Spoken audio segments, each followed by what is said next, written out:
God, it was so awesome. You Dude, totally it didn't even mention last week that you were going. You're like, oh, I gotta go to Huey Lewis in the News tonight. it was 1985 all over again, man. It was so cool. You know what? They sound so good, and I was real happy with it. You know, hearing Huey Lewis sing all my favorite songs, it was perfect. That's Yeah, it wasn't like Metallica or anything like people go crazy. I strangely felt grown up and young once again. It was that weird combination of things, but yeah, it was pretty cool, man. I really enjoyed it.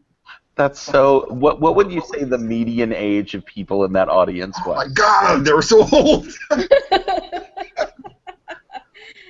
You know, We're I forget how old I am all the time.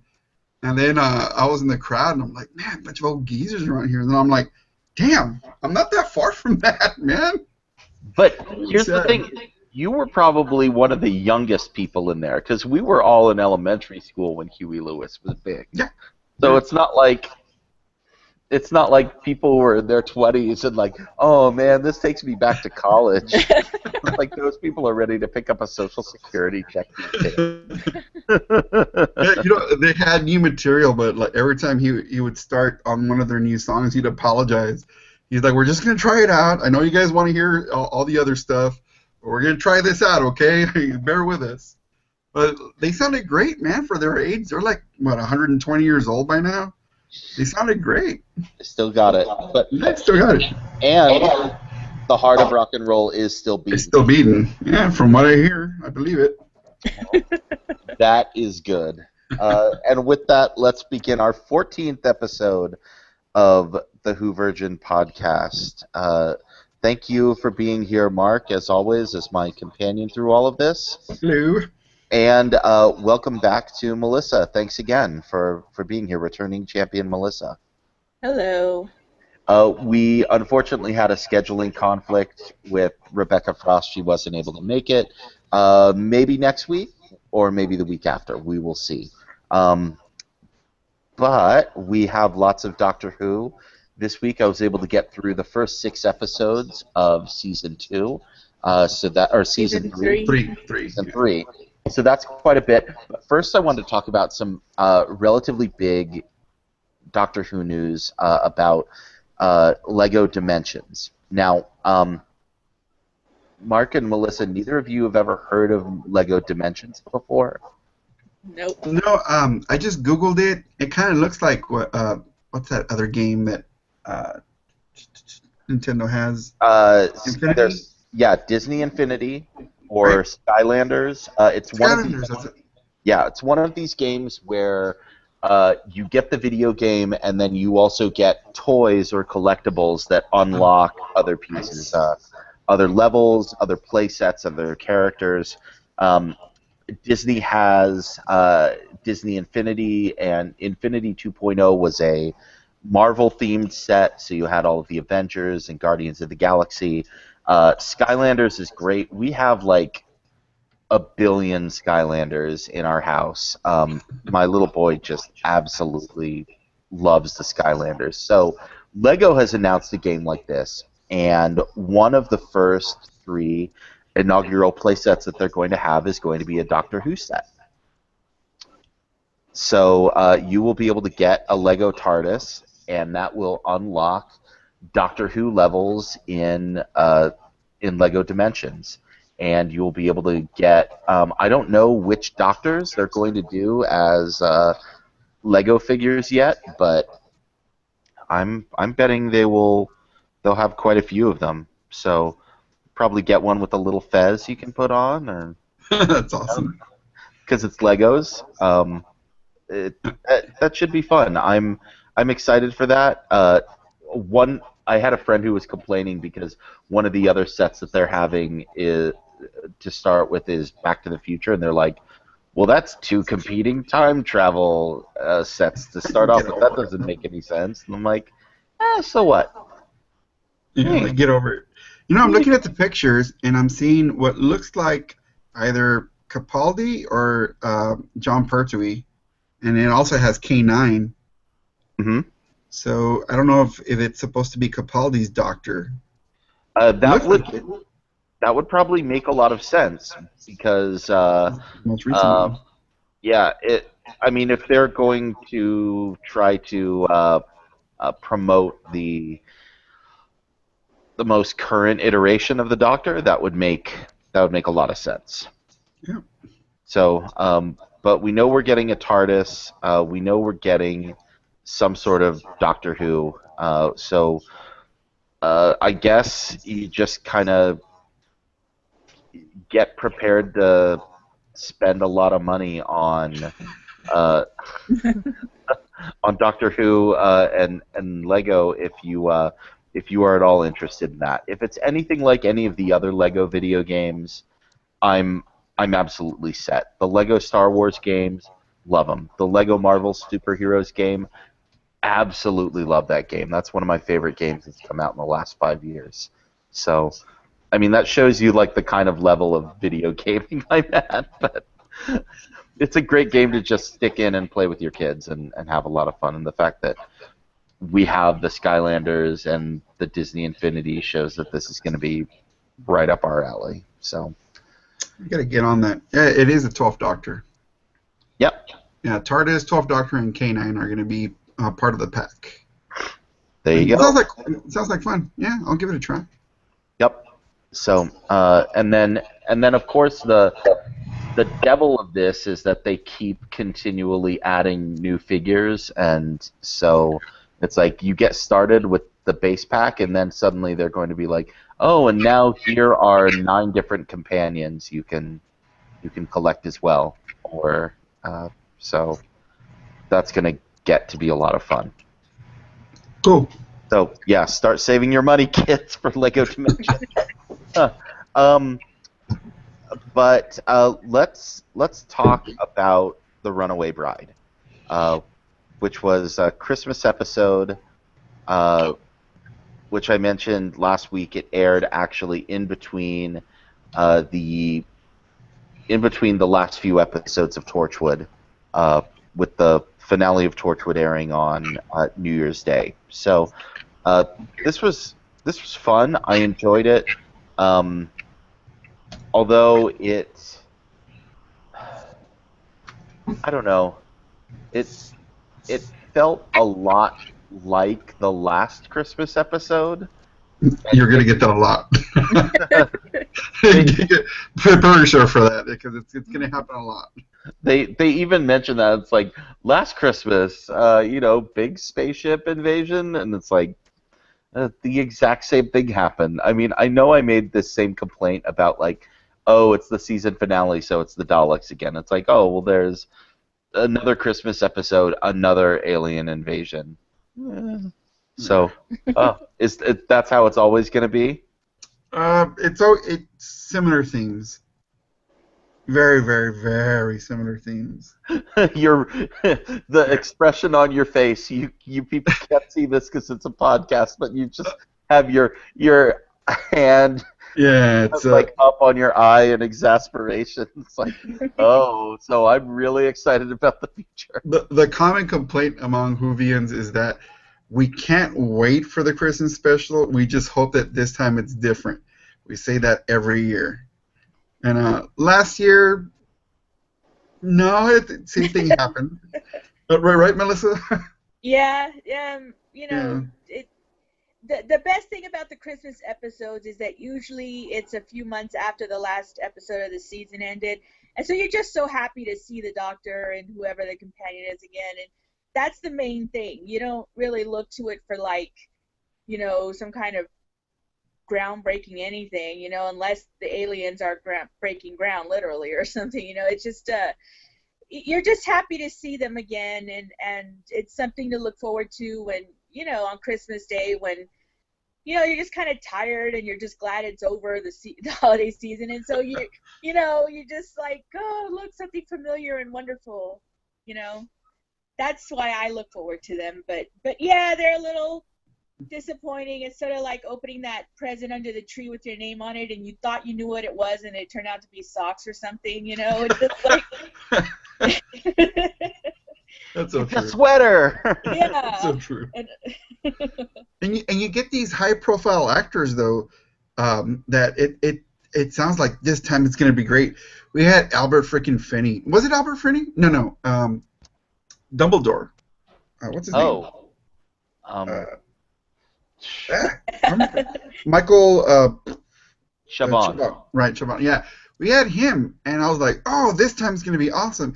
And it was better than the previous year, but it really wasn't as good as I thought it was going to be. And last year it was Nick Frost that was going to be the big performer, and no, it was a bit of a letdown. So yeah, get prepared for that. But as far as Christmas specials go, I love this one because Donna had me rolling. I mean, like, especially at the beginning when she slaps the doctor and she's like, that's not even a word, you know? She's like, I loved it. I loved how she just, you know, was kind of no nonsense and everything. And, you know, it was like your first introduction to Donna, who, as you know, I've said before, is my favorite of the new Who companions. And so as far as Christmas specials go, even though, like, plot-wise and even, you know, villain-wise, and especially the villain in this one, the Empress, you know, talk about over-the-top scenery-chewing nonsense. It's just like, you know, I mean, am I alone here? Did y'all just, like, I mean, No, if she had a yeah. mustache, she would have been twirling it. You know what Yes, I'm saying? It's but like, about Donna, what I really liked about her, and the big change was that most people when they meet the Doctor, they see the Doctor, they see the TARDIS, they're in such awe that they stop everything and they have a million questions. She's like, the hell with this, I'm getting married, get out of here. Like, there's a freaking alien, you're in a spaceship, you know, and all you can care about is that you want to get to your wedding on time. I thought that was cool, and I was kind of hoping that was going to change everything, but it was just all right overall. I agree. I like Donna a lot. I thought the villain was like, oh man, giant spiders, come on. So yeah, then the only thought that I had is when the spaceship comes down and it looks like the giant star, and everyone's like, oh look, it's a Christmas star, and I was thinking like, do you hear what I hear? That's awesome. What I see. So I'm like, oh yay, a Christmas star, yay, it's time for caroling. No, we're gonna zap some people. They're dead. All right, go. The one thing that I liked about the ending of this, where they part ways, and she's like, you know, you need to find somebody, and he's like, what do you mean? Why? What is she, and her reply is like, to keep you from doing stuff. What is it? Yeah, I don't know I remember the exact quote, but it was very much like, you need somebody to keep you from. What the hell was it? It's gonna screw with me. It was like to keep you from doing stuff, though. Yeah, but there was something specific. Yeah, well, the gist of it was that. Yeah. So I'm like, oh, you need somebody. Yep. And so then he goes and finds somebody, and they all go have an adventure on the moon in in Smith and Jones, which I was I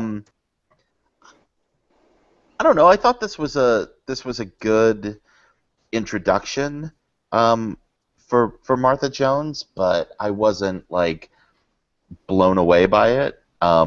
get used to that feeling. Okay. Here I come to defend Martha Jones. It's not her fault. You're gonna see. I really don't like this season. I shouldn't say that I don't like it. This season 3 for me is meh. Very bad writing overall. You know, if I'm judging the entire season, the writing is just. The finale. I thought the finale was good. Well, but I said overall. Oh, okay. It's just, and we're gonna talk about a couple of episodes that I just hated. Like, oh my God! Like, I don't know what they were thinking. But Martha Jones suffers because of poor writing. I don't think they knew how to handle her or what to do with her.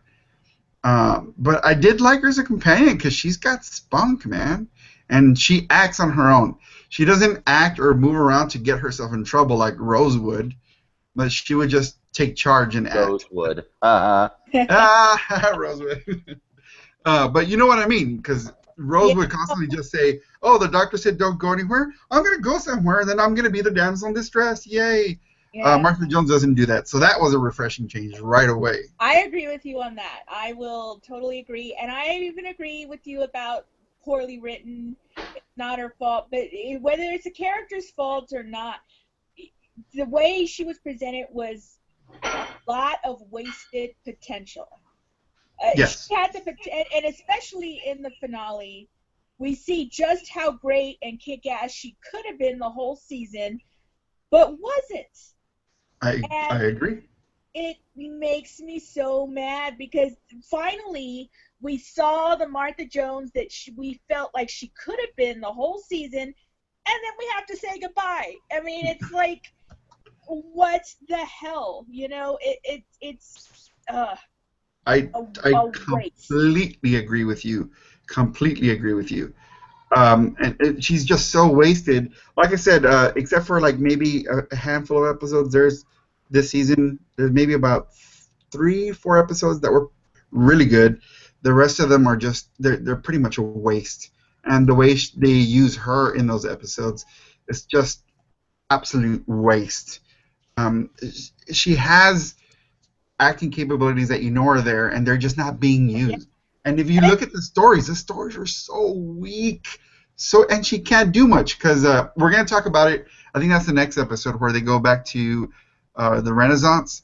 Like she's a black character, she's a black person, and if you go back in time, there's only so much she can do, and unfortunately, she's always like the servant, the handmaiden, or whatever. Oh, they made her the maid. I know. It's like, Yes, and it gets old. instead I mean, of Martha Jones, why is, not just call her Mammy Jones or something? I right, mean, but what the hell? this is not her fault though. This is the writing. This is Russell T Davis screwing things up. And around this time, I was like, I think we need to go with a different showrunner because the doctors look. It wasn't that he was losing interest or I was losing interest in him. It's just that the writing was getting that bad. And I wish we could have gotten, just like I wish we could have gotten another season with Eccleston, I wish we could have gotten another season with Martha used correctly. I think she would have been a great If it would have been the Martha from the season finale, then I agree. Or the Martha that shows up in Torchwood. But not this Martha, not the one we're going to see for what, like 11 episodes? You know, no. And this is the thing about Martha Jones. There's a lot of people who defend her like you, and then there's people like me who don't like her. Now, the people who don't like her, I feel like they fall into one of 3 camps. One is the Rose lovers who you know, the fangirls who are more Tennant fans than Who fans, right. Which we've talked about before. You and I totally are on the same page about them. Yes. And it wasn't Rose with the doctor, and so of course nobody else will do. And so their hate is pretty irrational in my mind. They're just fangirls and they're stupid. Okay. The second ones, I feel, and I'm going to play the race card, I feel that they're kind of racist. There are some people who just don't like her because she's black. And those are the people like, I don't even know why I don't like her. Well, if you don't know why you don't like her, there's not an actual reason, then maybe it's the color of her skin. And you just don't realize that you're a bigot, you know?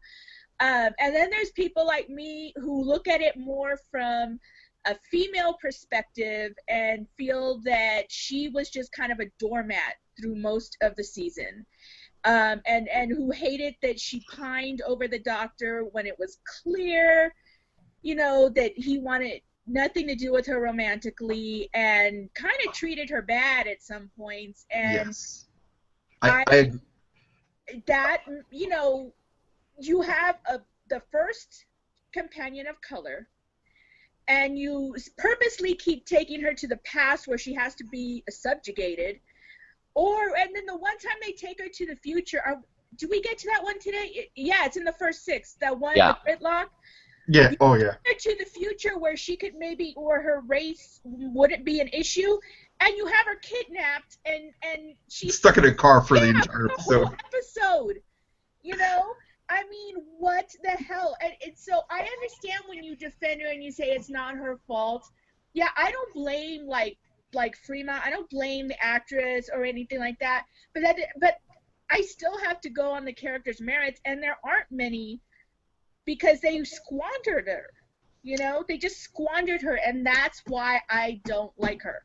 Now, I later on in Torchwood, okay, the season finale, okay, but I feel like that doesn't make up for the entire season up to the finale. I agree with you on certain points, especially on the whole pining for the doctor, which was a gigantic mistake. It Yeah. was so stupid when it's clearly evident that the doctor is not even close to being interested in her. Mm-hmm. And it seems like she falls in love with him in 10 seconds. Yeah. Stupid.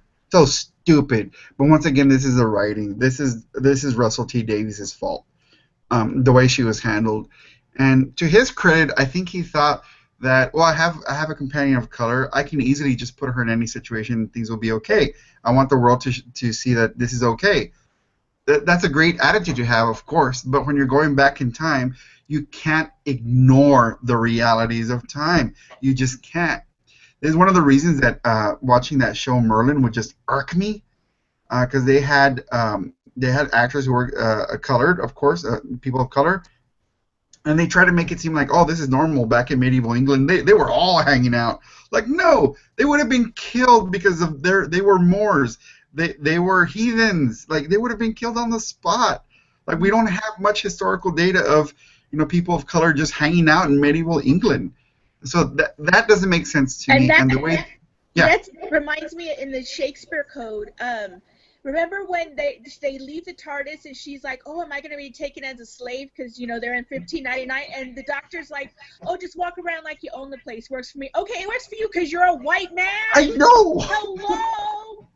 I know. It works for you. Yes, it's so dumb. That's my thing. It's so dumb. The writing in this season was so freaking weak, especially the first half of the season. Just very, very, very weak. It does get better towards the end of the season. To me, there's 3 episodes, I believe, that are very strong, and I really like them. But by then, the damage was done. Like I was kind of waiting for the season to be over by that point. Yeah, I'm really glad that I have both of you here because you two are like all of the voices inside of my head who just said everything that I think about these first episodes. And so I'm kind of in the middle here. Like, I really want her to be better. I said before, I kind of liked Rose because she's kind of thick. She didn't really seem like she got it. And here, Martha's really smart. She's a medical student. She's basically a doctor. And so she's using some of that, but she's not really using it enough. And so I'm sad to see that because I really want to see more of that. I want to see someone living up to that. But you two completely hit the nail on the head about everything about the race issue and how that was both misused and all of the missed opportunities here. So thank you. I basically don't have much more to say uh, Smith and Jones, except I don't know how I feel about the rhinoceros aliens. I kind of like them, but at the same time, they're kind of dumb. So I don't know. They were so Fifth Element. Like, that's what it reminded me of, and Really? I didn't mind them. Yeah, they kind of reminded me of Fifth Element too. That was kind of that was exactly how I felt about them. So, yeah, I don't know. There was something else. There was something else with this episode, and I can't remember what it was. Oh well. We'll come back to it because I think there's more to talk about in the Shakespeare Code, which we started already talking about a little bit. The thing that I most liked about this episode was all the wordplay and the continual thing of like Oh, I'm gonna use that. Yeah. Oh, Yeah. oh wait. Oh wait, I already did. Or nope, you can't. Sorry, that's somebody else's. I'm like, Right. I love that. As someone who really loves Shakespeare and loves a lot of the historical debate about was Shakespeare really like one person, or was he a front for a collective of writers, or uh, are there lost Shakespeare plays and other things like that? It was fun to see that these were getting, this was getting some play within that. I thought that was good. I liked when he's telling Martha all these great things about William Shakespeare. Oh, we're about to hear him speak, and he's going on and on about how great he is, and then it turns out he's like this gigantic cad, like totally different from what he's building up with Martha. And it turns out that he's just this normal, everyday, kind of brutish kind of guy, but really smart and good with words. I really liked it. I thought that was kind of cool. Like they didn't make him like this standoffish type of dude. I like that. That was cool. I also like that they ended it with the final words of the spell were Expelliarmus. That Oh was yeah, that that's was true. hilarious. Yeah. So sorry, Melissa, I keep interrupting you. Oh no, I enjoyed the episode. This actually probably one of my favorites of a very weak season overall. And this is a thing that sometimes Doctor Who does this really well. Well, they'll go back in time and we'll actually meet a historical, like an actual person who lived in history. Later on, one of my favorites Oh, I know what you're gonna say. is the Van Gogh episode with Yes. Matt Smith. Yeah. Yes.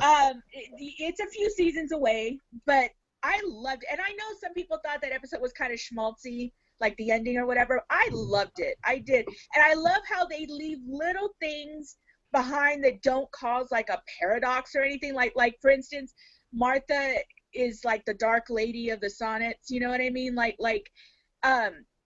It's sort of so she left her mark there in that part of history, but nobody knows it's her, and it didn't cause history to actually change or anything. You know what I'm saying? Like when they do little things like that, it's not often, but it works really well. And so that's sort of what I loved about this episode is, and I also agree with Marco that it's nice that they didn't, that Shakespeare, like I remember when she first saw him when they came out, she's yelling author, like she came, he comes out and she's like, well, he doesn't look like his pictures, he doesn't look anything like that, and I'm really glad they did not go in that direction.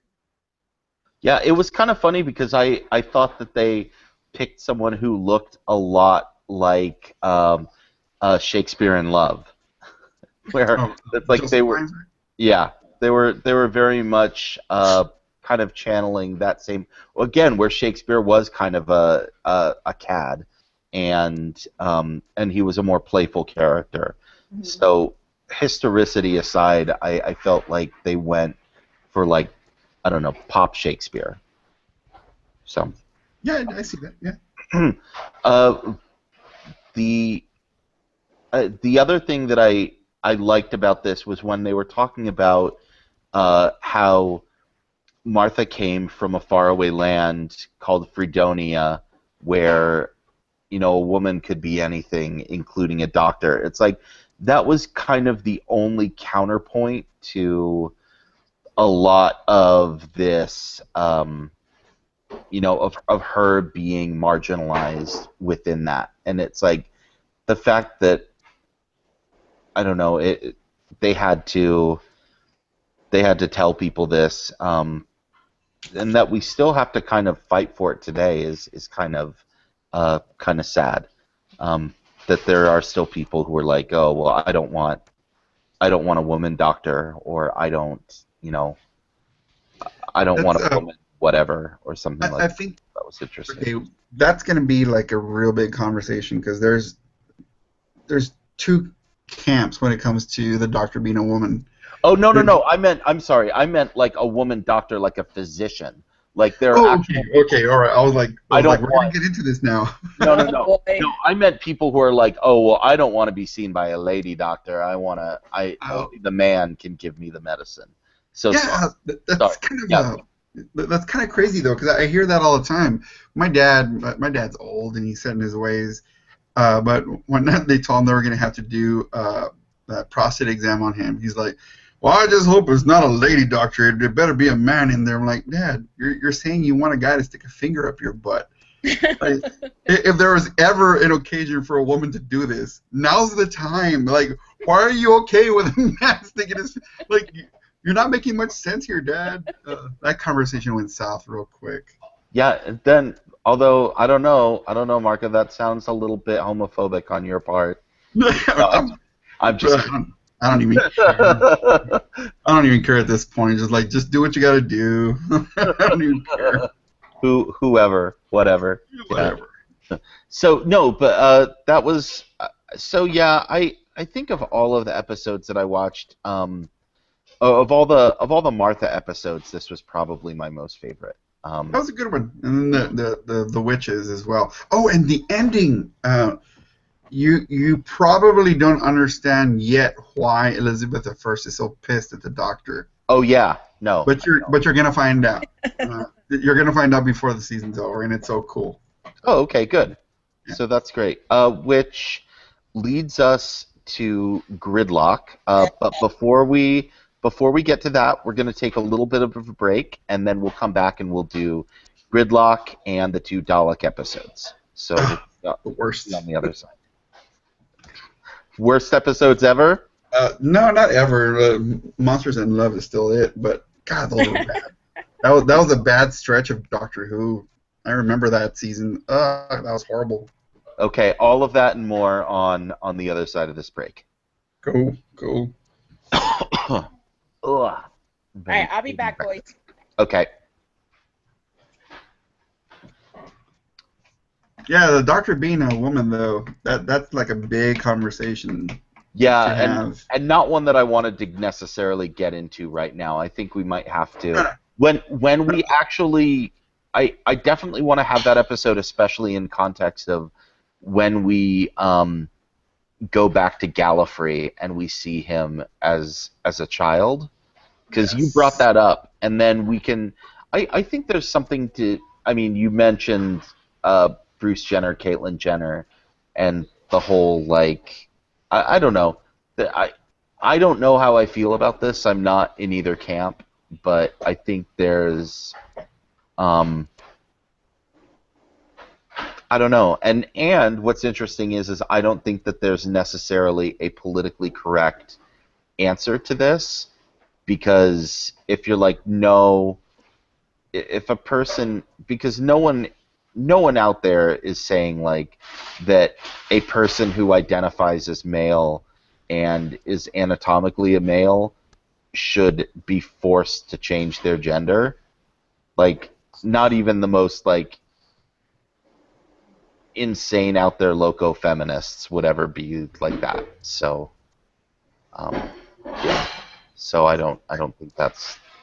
Yeah, I totally get that. I mean, females want to see themselves in the Doctor, and they want something like that, and that's cool. But there is a definite argument to be had, misogyny aside, for why it might not make sense to have the Doctor be a woman.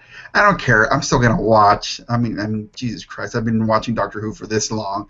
I'm not gonna throw a hissy fit and stop watching just because they decided to cast a female. But I mean, there's definitely a conversation to be had about that, and we should have it once we have the Peter Capaldi season, especially with the Mistress when she shows up, because that's going to be pretty big. You're going to find you're going to get that connection in maybe 4 episodes from now? Yeah. When the Master comes out. Cool. He's really important. He's always been important in the Who universe. Yeah, and I guess we'll get into that a little bit. Is that well, I'll ask this when we get into the actual episode, but in Gridlock, when the Face of Bo says that there are other Time Lords out there, are there others besides the Master, or? Yeah. Yeah, okay. It's pretty big. Okay. Anyway, we'll get into that in a little bit. So I'm also gonna, before I'm gonna wait a couple minutes before we start recording again, so Cool. we can get stuff done around here, and we can wait for Melissa to get back. Where the heck is Melissa? Is she boozing it up right now? I would be I like making fun of her. if I had to. Melissa's so awesome. If I had to sit on a podcast with the two of us, yeah. Oh, wait, I am.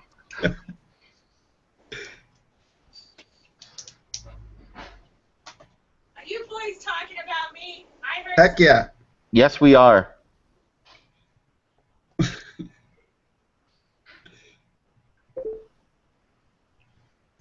No, that's not me.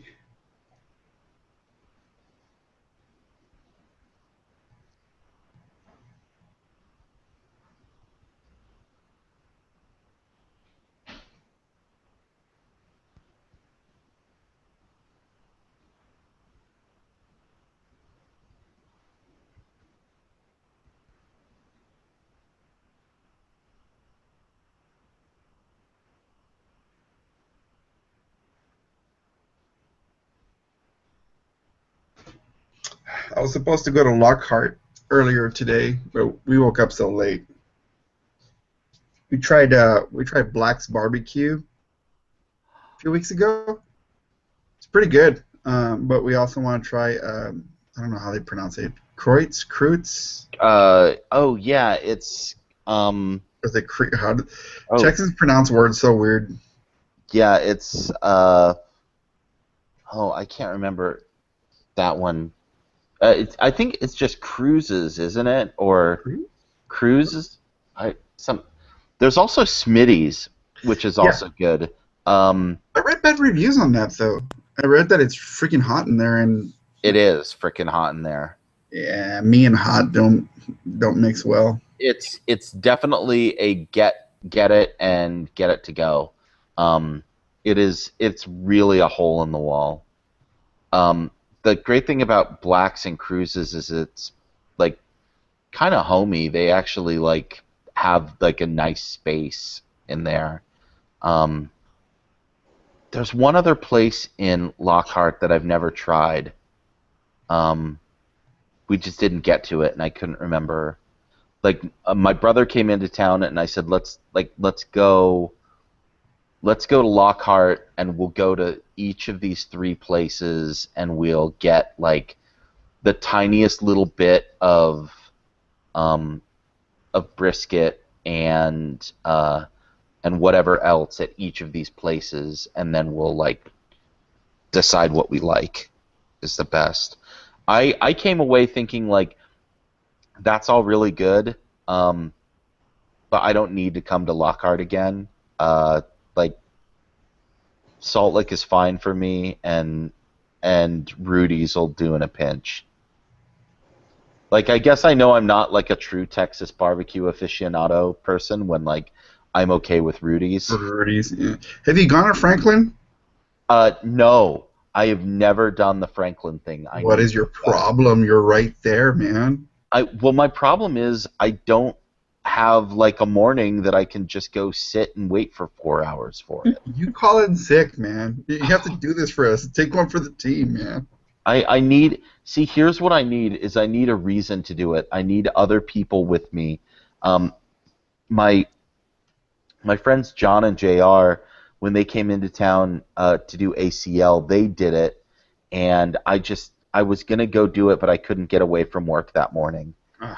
It just wasn't happening, and it made me so mad. So I'll do it before the year's over. I have to try that out because I hear so much about it, and it better be good or I'm gonna be pissed. Well, supposedly it's maybe not worth the wait, but it is an experience that needs to be had. I'll give it a try. But I went to Black's, and the brisket is not bad. The sides are expensive and superfluous. Oh, yeah. But I told the guy, can I have 4 ribs? He's like, you want 4 ribs? I'm like, yeah, man. Just you ordered freaking 4 ribs. Just give them already. And he's like, he didn't even say anything. He just walked away, and he came back with his brontosaurus rib. It was like that big, man. It was bigger than my face. He's like, "Are you sure you want 4 of these?" I'm like, "Okay, smartass. I'll take one." But it was so good. It was so good. Their sausage I didn't care for. Brisket was all right, but that rib, oh my god, super tasty. Nothing like it. I've had nothing like it. So I like that. Really? Then I gotta go to that Cruz's place too. See what's up with that. I'll have to, if you are endorsing the ribs now, are they the big spare ribs or are they the Beef. It's beef. Oh, they're beef ribs. Yeah, and it looks like the brontosaurus rib that Fred Flintstone gets at the end of the cartoon. It's that big, man. Wow. And it's tasty. I'm How gonna did have to you do get that. on this subject? Like I was checking. I have stuff in my oven, and so that's what I was going. I was checking. I kind of hear you in the kitchen, kind of not. And all of a sudden, I heard nothing. I was like, "What the hell?" And I been kicked out of the call. I was like, "Oh, how rude! They kicked me out before the second half." And I come back in, and y'all are talking barbecue. I'm like, "Okay, that's random." Like, Because why not? We're in Texas. It's always about barbecue. It was yeah. It was just hey, I went there. So yeah. Yeah, well, I was going to go this morning to that Cruz's place, but we woke up too late. And we're lazy. Yeah. Maybe next weekend. Yeah. Yeah. Well, I'll need to go to Lockhart again sometime soon. It's been a while, and now we're closer. But it's like we're closer to Lockhart than we are to like Round Rock and Pflugerville. So, Wow. which is still, I don't know, and Kyle, and we're down here in the down here almost in the middle of Hayes County. So can make it down there. Maybe now that it's summer, we'll go take a family trip down there. Although no one is as much of a barbecue fan as I am, so I don't know. Anyway, we ready? yep. Ready. All right. And welcome back to the second half of our podcast. Let's jump right into it with Gridlock. Oh, you're exasperated by this episode. Cat people again. Oh my god. I hate cats. So the thought of humanoid cats with a basket full of baby kittens, just no. It's like the stuff of my nightmares, really. It's like nightmare fodder. I know Eddie just said, but think about this. Those kitties came out of that woman. Yes, those are her children. Ouch. It's not it's ouch. Yeah. They got claws, man. Not when they're first born. Well, I mean, really? Don't they have claws still? They have to have some kind of claws. Yeah, they're nothing with sharp points going in there. And they had to suck on somebody's teeth, and those teeth are sharp. Well, that's all I'm saying. Okay, now that is true, but maybe they were bottle fed. So. Oh man. Yeah, this episode, if you think about it, it makes no sense. It just doesn't. The people stay stuck in a car for 20 years and move an inch at a time, and they celebrate when they move an inch. Mm-hmm. Just no, it doesn't work. I'm sorry. I felt that it worked as like a bit of social commentary, and both this and frankly a lot of the Shakespeare episode and the next episodes in New York in the 30s, there was a lot of like class commentary going on here. You're right. And so I got what they were going at. Was it completely successful? No. But I liked there were a lot of people who showed up in this episode. I'm like, oh, hey, that's what's her name from Being Human. And I actually thought that the main cat guy, I'm like, oh, he totally sounded like Brendan Gleeson, and I thought that's what he was, and I'm like, that's a pretty trim Brendan Gleeson though. So I looked it up, and I'm like, nope, it's not him, it's someone else. Who? That dude used to be in a show called what's it called? He played like some really dumb superhero, like dumb, like he was thick-headed. George Sunday in My Hero. My Hero, and that show was actually funny. It was really good. I'm a big fan of that show. I think it only lasted like 3 seasons. Yeah. But yeah, and then he turned up as a cat person, and yeah, whatever. Yeah. So I I thought there were some good parts. Most of the good parts though were the continued exploration of the Doctor's storyline and the face of Bo, and that we find out that there's other Time Lords out in the universe. I'm like, oh, okay, we finally got the secret that the face of Bo was willing to share with the Doctor. So I thought that was cool, if nothing else, and a little bit of the social commentary, even though the big bad in the episode was crab people. Yeah. Crab And people. you guys didn't crab. find the social commentary to be kind of like ham-fisted a little bit. I feel Oh, like a lot ham-fisted. it's that I'm all for social commentary on shows or in movies, but when it's clunky and just really clumsy like this, it takes away from it. You know, it really does. I don't know. That's sort of like I listened to the podcast a couple weeks ago when I wasn't on here, and y'all talked about Tomorrowland, and I felt some of the social message was a little clunky there too, a little hit you over the head a bit, and it's not.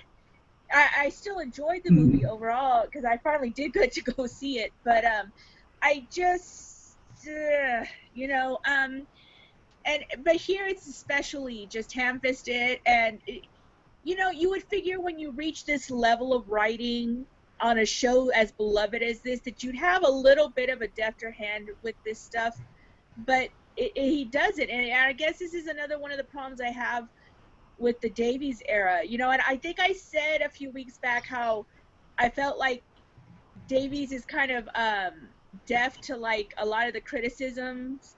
Like he doesn't seem to respond to it. And this whole season, I sort of felt like that was the case for different reasons. But it sort of started here with this episode. This was the first episode of the season I truly did not enjoy, and it all went downhill from here for quite a while. And this episode was terrible. It's one of my least favorites. Yeah, well, a couple of things. First, about Tomorrowland. I'm going to say they had to hit you over the head about certain things because nobody's listening. So that's why Tomorrowland does that. So I love that movie. Anyway, moving on.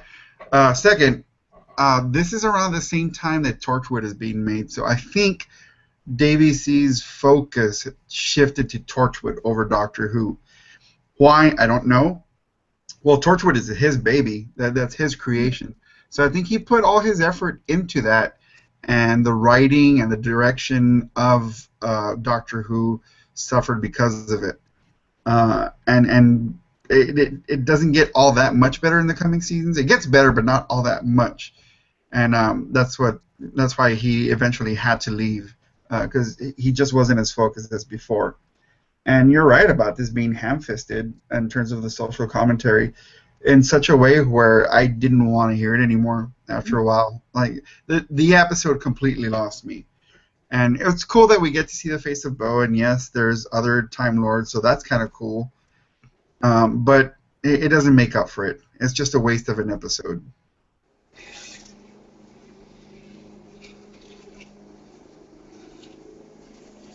So, can someone explain to me why everyone in New York has an English accent?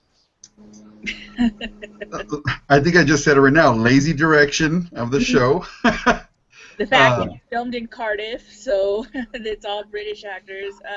I get that, but then they go to Manhattan and everyone has American accents. So it's not like they couldn't have British actors doing American accents. It's like somebody said, "Oh yeah, everyone who lives in New York has an English accent."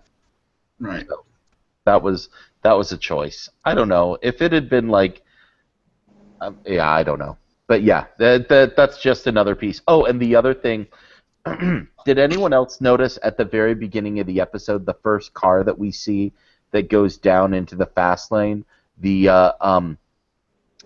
two drivers, they essentially look like the characters from American Gothic, the old man and woman from that painting. God, I don't Did remember anyone that. else pick up on that? No. I haven't seen it Totally. in a while, but I don't remember that. Huh. Yeah, I'll have to Go post back it. and look then, because that would be really funny. I'm like, oh, it's American Gothic. They just need like a pitchfork, and then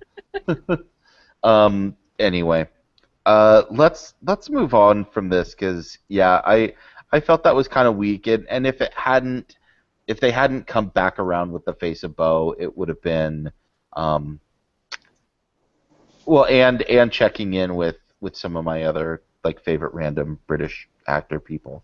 Anyway, Daleks in Manhattan and evolution of the Daleks. This is one more time. I just Another sigh. Russell T Davies depending way too much on the Daleks again, and it's such overkill. And the production value in these two episodes, because it's a two-parter essentially, is horrible. Um, I hate it. There's decisions in this thread, this narrative thread, that just don't make much sense. I guess one of the cool things is that Spider-Man is in the two episodes. Andrew Garfield. We didn't know he was Spider-Man at the time. We didn't know he was. Yeah, but this is pre-Spider-Man days. So I guess that was cool. But aside from that, there isn't much to like about this. I don't remember anything that I liked, to tell you the truth. So what was before with the Slovene episodes, we actually had like a pig dressed up like in a cosmonaut outfit, but now we have actual pig men. Pig people, yeah. Yeah. So what? Like, are the pigmen? Is that like an actual thing from old Doctor Who or was this something that they just came up with to like? It's a very English thing, isn't it? You know, Pink Floyd had that obsession with that flying pig. Is this an English thing? I don't know. But yeah, pig people. Yeah. In Alice in Wonderland, they like turn into pigs, and I don't know what there's social commentary there as well, plenty of it. But once again, it's ham-fisted. And I'm gonna do the same gripe. I'm gonna sound like a freaking skinhead here, but to have a black man in charge of any kind of town in 1920s America is insane. It just is, because they're not going to give any person of color that kind of power, especially in New York City. It's just not going to happen. I don't think there's any historical account of anything like that ever happening. So it seems kind of far-fetched. And there's that one scene. Davies makes the Doctor look kind of stupid, because I think I'm moving on to the second part of the two-part episode, where the guy in charge of the town, he's like, no, let me speak to the Daleks. I can get through to them. And the Doctor's like, okay, go ahead and try. And then after 2 seconds, disintegrated. Like, they made the Doctor look so stupid. We spent so many episodes with the Doctor worrying about people dying and not wanting them to die. And this time he's like, yeah, sure. I know the Daleks. I know what they do. I'm going to go ahead and let them kill you just to teach everybody a lesson, I guess. So the decision-making in these episodes, it drives me nuts. It's crazy. None of it makes sense. And then they have that caricature of that flapper girl and that real thick, stupid accent, God, which was annoying. And I can't stand her. Yeah. So, yeah, it's, oh, God, there's so much to hate in these two episodes. Yeah. Yeah. I hated the accents. They were so distracted. I have to say, Andrew Garfield with the Southern accent was kind of cute. That was very cute. It was so wrong, though. It was terrible, but it was cute. He sounded horrible. They all sound horrible. That whole Yankee, that stereotype Yankee accent that British people think we all have, it's terrible. yeah, there wasn't a whole lot to like in this one, and I love the setting. I thought that there's so much they could have done with that setting, because that was kind of an exciting time, in Manhattan. But it just, I don't know. They ruined it. If they hadn't brought the Daleks in, if they had used their imagination and thought of a different story for that setting, it could have been good. You know what I mean? But yeah, and then like I know he didn't overuse that because I'm someone who always points out when the sonic screwdriver's being kind of abused. But in this case, I felt like there was another kind of Deus Ex Machina with the transfer of the DNA, the Time Lord DNA. Come on, just Yeah. That's like the type of thing you use. It reminds me of like those old Greek plays where like they'd spend the first two acts like setting up the villains and the conflict, and then they'd write themselves into a corner, so they would just have like one of the gods come down from Mount Olympus and smite out the villain or whatever. And it was always the gods saving their ass at the end, so they didn't have to actually think of an ending. You know what I mean? Like they didn't have to actually write themselves out of whatever corner they did. And I feel like when they do things like this, it just makes me want to roll my eyes. It's like Zeus coming down from Mount Olympus in those old plays. It just, it doesn't make sense. It's all last minute. It came out of nowhere. It just, and I don't know. Those were the things I kind of hated about it. I remember how they got those pigmen on the elevator by putting a whole bunch of metal poles together and pointing it at the elevator just as lightning was going to come down. Like, how the hell did you know that lightning was coming down precisely at that second? Mm-hmm. Like, this is really stupid. And to continue talking about stupid, let's talk about that Dalek-human hybrid person thing. Yeah. Like, Yeah. I don't need the front two tentacles to keep moving to remind me how stupid this is.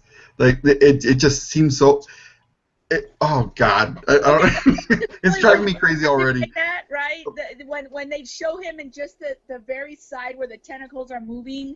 It's so And- weird. Oh, my God. I thought I was being nitpicky, so I didn't even mention it. But thank you for mentioning that because it drove me crazy every It's scene. horrible. And then he's like, oh, I have feelings now. I love that he was still in a business suit. Oh, that's true. Like, He had the pinstripe suit. That's right. yeah. I'm like, oh, the Dalek human hybrid is like ready to go out on the town. He's gonna go buy some stock. Yeah.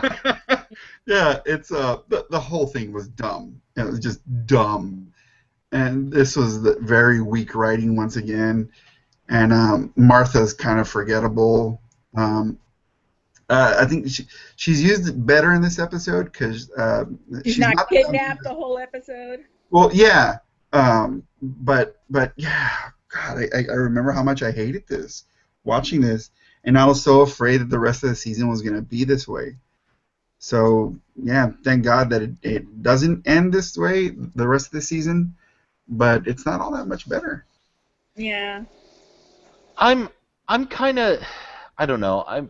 It's not that I'm feeling indifferent at this point, but I felt myself tuning out a lot more on this season, these first 6 episodes, more than I did with Torchwood, which is ironic. I would have expected the exact opposite thing to have happened, and that makes me a little bit sad, especially since like Torchwood had gotten me really amped up to get back into Doctor Who, and it's just like, It's a letdown. yeah, a little bit. So you didn't tell me there was going to be a letdown. Well, another thing is that at least for me, the David Tennant fatigue was starting to set in because I'm not the targeted audience for David Tennant. I'm not a fangirl, so I was by this point I was kind of getting a little tired of his shtick. And honestly, I think David Tennant's run was a little too long. So when we finally got Matt Smith, it was such a refreshing change of pace. But I think this was a big reason why I didn't enjoy season 3 too much. And I'm really glad on season 4 they turn it around just a bit, or enough to keep my interest going. And I shouldn't really talk crap about the second half of season 3 because there's, like I said, 2 or 3 really solid episodes that get you back into it. Thank God, because if not, I don't know, I might have given up because these 2 episodes were that bad. Yeah. Speaking of, so next week we've got coming the Lazarus Experiment, 42, Human Nature, The Family of Blood. I could go even further, and I know this is a big episode that a lot of people talk about, is Blink. Oh yeah, no, end it with that. Yes, definitely. End it with Blink, or I could save Blink for 2 episodes from now and do Blink, Utopia, The Sound of Drums, and The Last of the Time Lords. So, I don't know. Interesting. I'm on the fence there. There's pros and cons to doing both, actually. I don't know.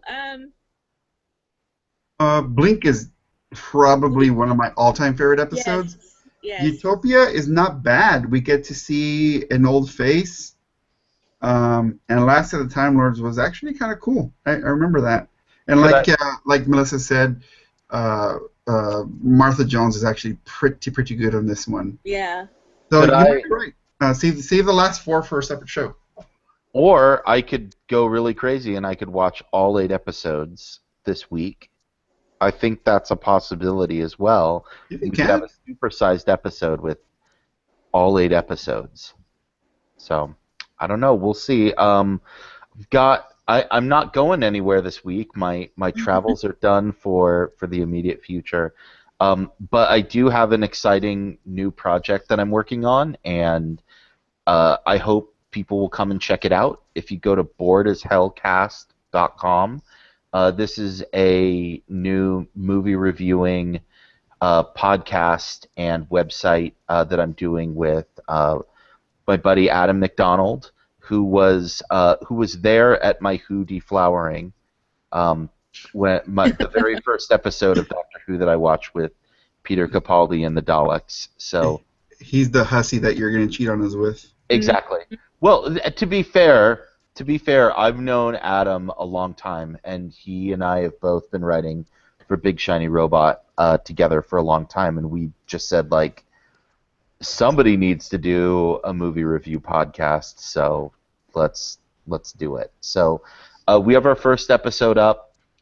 We talk Mad Max and Tomorrowland, and so you can go back and disagree with us about that. Today we're going to record a special episode since today is the Tony Awards, and it is also Pride Weekend in Salt Lake City, where Adam and his husband and a lot of the other Big Shiny Robot folks are. We're going to talk movie musicals and gay cinema, and along with, I don't know, I saw a bunch of movies this week, so I don't know which ones of those we'll be talking about, but I should get reviews up of Spy, Pitch Perfect 2, Love and Mercy, which is the new Brian Wilson biopic, and Entourage.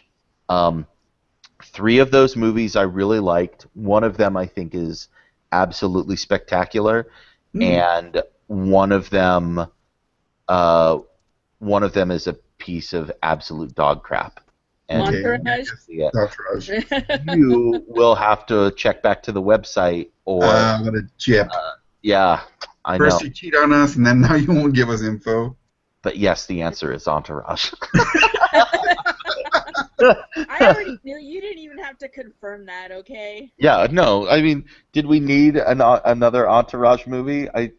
My review of Entourage is when Titus Andromedon in Kimmy Schmidt is like, "There is no Entourage 2. There is no Entourage 2." And everybody starts cheering and clapping. I'm like, yes, we all feel I never that. understood why there needed to be a movie. It works as a show, but as a movie, I don't understand that. it didn't really work as a show. I mean, the first season was mildly okay, but it just devolved into it devolved into I don't know. Oh, I'll talk about it more elsewhere, but yeah. But next week, we'll get back to more Who awesomeness and Make a commitment. 4 or 8. What are we talking about? no. So I think next week we're gonna. I think I'm gonna try and get all 8 of these episodes in. Nice. I think that's totally possible. So I can't wait to see Blink. Stephen Moffat wrote that episode, and it gives you a glimpse as to what the Stephen Moffat era is going to look like. Much different from the Russell. Yes, much darker. Like, yes. Like like it almost doesn't feel like a children's show anymore, because that's what it started out as. And ever since Moffat's taken over, it's sort of turned much more grown up, which I like personally. I know there's a lot of people who don't like that, but I like it a lot better. I do have problems with Moffat in certain things that Marco and I can talk about later, or argue about, fight about later. But overall, yeah, Blink is like your. It's like your appetizer. It's really gonna whet your appetite, I think. And I hope, though, that this is kind of like when I gave my review of Mad Max before y'all saw it, and I was worried that I'd oversold it. I'm worried that we're overselling this a little bit to Andy. I don't think so. But, yeah, I think, yeah, this is, like, the most inventive new villain, and it's just, like, I mean, yeah, it creeps me out even now. And they don't overuse this new villain like the Daleks. Even though they've gone back to the well a couple of times, but it's not overused. It's pretty awesome. It takes a lot to kind of, like I kidded about the humanoid cat being the stuff of my nightmares because I hate cats. But that's a joke, I don't actually have nightmares about humanoid cats. But I might have a nightmare or two about this. So, it's awesome. Because of Blinks, whenever I walk or drive past cemeteries, I immediately think of the objects from that episode. Yeah, yes. Yeah, it's so freaking cool. You work like across the street from the cemetery. Yes. Yeah, and I see them all the time, and there's some without a head, and I wonder why. My entire family is buried in that cemetery, so one day they will rise. The family was gonna haunt you. Yep. Uh-oh. At your work. Well, I'm really excited for that. You are not the only ones who have brought up how much they love Blink and Weeping Angels and how cool all of that is. So I'm looking forward to it. I'm not going into it expecting to be blown away. I'll take it the same way I have pretty much the rest of this, and hopefully I'll have a great time. So that's all I can really hope for. But until then, thanks to both of you. Thanks, Mark. Thanks, Melissa, for being here with me this week. Thanks to everyone at Big Shiny Robot, especially Tom Winkley for hosting our website at whovirgin.com. You can subscribe to the podcast there or on iTunes or Stitcher, and check us out on Facebook or Twitter or Tumblr or any other fun social networks. And we'll be back next week, hopefully getting through the rest of Season 3. And until then, we will see you all next time. Bye-bye. Bye. And that's over.